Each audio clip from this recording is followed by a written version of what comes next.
Perisic ichkariga. Lewandowski, Müller, zarba, gol! Bavariya!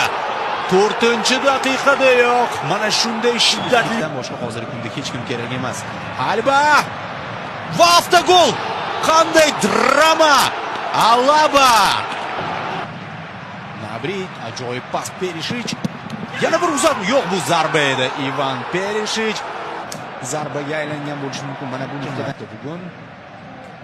Mana bu yerda tezlik hal qilishi mumkin. Tezlikda Nabri o'tib ketdi. 3-1. Bavariya himoyani yorib tashlayapti. Shunchaki shunaqangi Nabri ammo zarba berishga noqulay edi. Kimmich ikkinchidan bag'ishladi. Nimalar bo'lyapti?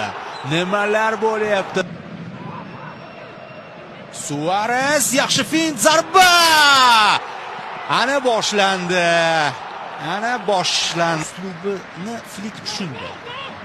Qarang bu Davisni. Qarang qanday yorib kirib, qarang qanday golni u sovg'a qilyapti Kimmichga. Hozir Bavariyaning ikkita qanot hayajonlanganidan va bu yiqilib tushdi. O, Lewandowski. Coutinhodan ideal uzatma va Robert Lewandowski o'zining Hoppa, bu endi hammadan o'tib tushdi 7-gol. Shu bilan yana to'xtayotgani ham yo'q ba'zi. Shu bilan yana 8-uzr so'rayapti.